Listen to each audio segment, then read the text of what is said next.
Hello friends, வாங்க. நான் கடாயில் எண்ணெய் ஊற்றிருக்கேன். என்னோடய சேனலை நீங்கள் ஃபர்ஸ்ட் டைம் பார்க்குறதா இருந்தால் சப்ஸ்கிரைப் பண்ணிக்கோங்க. ஆல் நோட்டிஃபிகேஷனை ஆன் பண்ணி வச்சுக்கோங்க ஃப்ரெண்ட்ஸ். நான் எண்ணெயை ஊற்றிட்டு ஒரு 4-5 சின்ன வெங்காயம் போட்டிருக்கேன். அதையும் போட்டு நல்லா வதக்கிக்கோங்க. மூளையையும் ஆட்டு மூளை இருக்குல்ல, அதுவும் அந்த சோரொட்டியும் சேர்த்து செஞ்சு ஒரு கிரேவி மாதிரி சாப்பிடுங்க. தோசை, இட்லி இதுக்கெல்லாம் சூப்பராக செமையாக இருக்கும். எக்ஸ்ட்ரா 2 தோசை, இட்லி சாப்பிடுவோன்னா பார்த்துக்கோங்களேன், அவ்வளோ டேஸ்டியாக இருக்கும். இந்த ஒரு 10 சின்ன வெங்காயம் போட்டிருக்கேன். ஒரு தக்காளி பழத்தை கட் பண்ணி போட்டிருக்கேன். அதையும் சேர்த்து நல்லா வதக்கிக்கோங்க. இது நல்லா வதங்கின உடனே காரத்துக்கு ஏற்ற மாதிரி வத்தல் போட்டுக்கோங்க. நான் 3 வத்தல் சேர்த்துருக்கேன். உங்களுக்கு காரம் எவ்வளோ தேவையோ அதுக்கேற்ற மாதிரி நீங்கள் போட்டுக்கோங்க. நான் ஒரு ஆட்டு சுவரொட்டியும் அதனோட மூளையும் நான் வாங்கியிருக்கேன். அதையும் நல்லா வதக்கிட்டு உங்கள்கிட்ட மல்லி இலை இருந்துச்சு அப்படின்னா மல்லி இலை போட்டுக்கோங்க. புதினா கொஞ்சம், இதையும் சேர்த்து நல்லா வதக்கிக்கோங்க ஃப்ரெண்ட்ஸ். நல்லா வதங்கணும். வதங்கி அதை அரைச்சி எடுத்து பேஸ்ட்டாக வச்சுக்கலாம். கருவேப்பிலையும் சேர்த்துக்கோங்க. கருவேப்பிலையும் சேர்த்து நல்லா வதக்கிக்கோங்க. நல்லா வதங்கட்டும். சுவரொட்டி நம்மளுக்கு ரத்தம் இன்க்ரீஸ் ஆகுறதுக்கு மோஸ்ட்லி டாக்டர் அட்வைஸ் பண்ணுவாங்க நம்மளுக்கு. ஸோ சுவரொட்டியை வாங்கி நல்லா சாப்பிடுங்க. இப்படி கூட செஞ்சு சாப்பிட்லாம். ஸோ இதை நல்லா வதங்கிருச்சு. இதை எடுத்துகிட்டு வச்சு மிக்ஸி ஜாரில் எடுத்து அரைச்சி எடுத்து வச்சுக்கோங்க. அதே கடாயில் எண்ணெய் ஊற்றிருக்கேன். ஒரு 10 சின்ன வெங்காயத்தை நல்லா சின்ன பீசஸாக கட் பண்ணி இது கூட சேர்த்து ஆட் பண்ணிக்கோங்க. அதையும் சேர்த்து நல்லா வதக்கிடுவோம் ஃப்ரெண்ட்ஸ். நல்லா வதங்கட்டும். 2 கருவேப்பிலை இதோடு சேர்த்துக்கோங்க. அதையும் சேர்த்து வதக்கிட்டு நம்ம அரைச்சி எடுத்து வச்சுருந்த பேஸ்ட்டையும் இதோடு மிக்ஸ் பண்ணிக்கோங்க. மிக்ஸ் பண்ணி அதையும் நல்லா கிளறி விட்டுருங்க.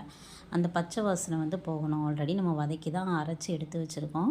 இருந்தாலும் இதோடு சேர்த்து நல்லா ஒரு 2 மினிட்ஸ் நல்லா கிளறி விட்டுருங்க. இப்போ நான் ஆல்ரெடி ரத்தத்தை அதாவது சுவரொட்டியை எடுத்து வச்சுருந்தேன். அது நல்லா சின்ன சின்ன பீசஸாக கட் பண்ணி வச்சு இது கூட ஆட் பண்ணிக்கோங்க. ஸோ இதுவும் ஒரு 2 செகண்ட்ஸ் இதோட நல்லா மிங்கிள் ஆகட்டும்.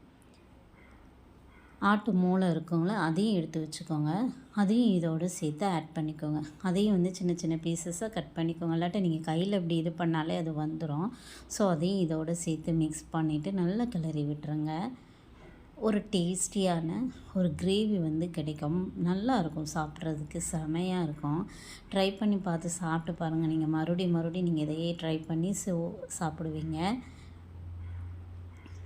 மூளையை இப்படி நம்ம பிச்சு கூட போட்டுக்கலாம். இல்லாட்டா கட் பண்ணி நல்லா சின்ன சின்ன பீசஸாக கூட நீங்கள் போட்டுக்கோங்க. ஒன்றும் ப்ராப்ளம் கிடையாது. ஸோ அதையும் சேர்த்து நல்லா இதோட மிக்ஸ் பண்ணிக்கலாம் ஃப்ரெண்ட்ஸ்.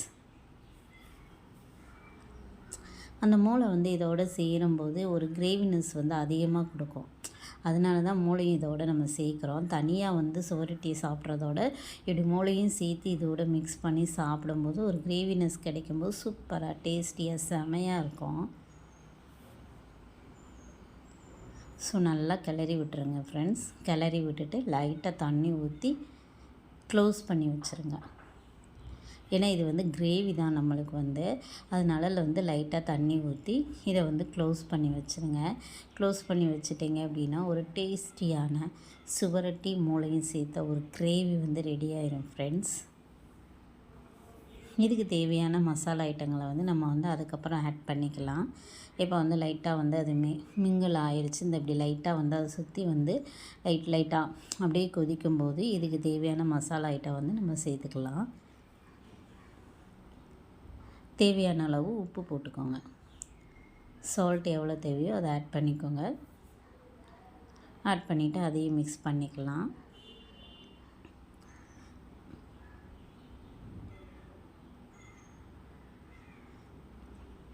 இந்த ஸ்டேஜில் இப்போ நீங்கள் மசாலா ஐட்டம் சேர்த்துக்கோங்க. மல்லித்தூள் 1.5 ஸ்பூன் சேர்த்துக்கோங்க. மல்லித்தூள் 1.5 ஸ்பூனு. அதே மாதிரி வீட்டில் இருக்குது சில்லி பவுடர் 1 ஸ்பூன். ஆல்ரெடி நம்ம வத்தல் சேர்த்துருக்கோம். அதனால் காரத்துக்கு ஏற்ற மாதிரி சேர்த்துக்கோங்க. பெப்பர் ஒரு 1/2 ஸ்பூன் சேர்த்துக்கோங்க. உங்களுக்கு நல்லா காரமாக வேணும்னா 1 ஸ்பூன் கூட சேர்த்துக்கலாம். அதையும் சேர்த்து நல்லா மிக்ஸ் பண்ணிக்கோங்க. வீட்டில் அரைச்ச மசால் பொடி 1 ஸ்பூன் அதையும் சேர்த்து நல்லா மிக்ஸ் பண்ணிவிட்டு கிளறி விட்டுருங்க. லைட்டாக தண்ணி ஊற்றுங்க.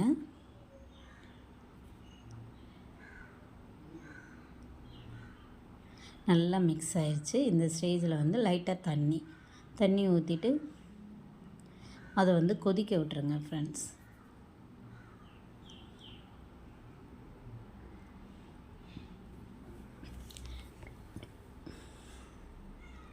உங்களுக்கு இப்படி கிரேவி மாதிரி வேணும் அப்படின்னாலும் இப்படி பண்ணிக்கலாம். கொஞ்சமாக தண்ணி ஊற்றிக்கோங்க. இல்லை நான் லைட்டாக குழம்பு மாதிரி உங்களுக்கு வேணும் அப்படின்னா லைட்டாக தேங்காய் அரைச்சி ஊற்றி சாப்பிட்டு பாருங்கள். செமையாக இருக்கும் ஃப்ரெண்ட்ஸு. இதே மாதிரி செஞ்சு பாருங்கள். தோசை இட்லிக்கெல்லாம் செமையாக இருக்கும். ட்ரை பண்ணி பாருங்கள். பிடிச்சிருந்துச்சுன்னா சேனலை லைக் பண்ணுங்கள் ஃப்ரெண்ட்ஸ். சப்ஸ்கிரைப் பண்ணுங்கள். தேங்க்யூ ஃபார் வாட்சிங்.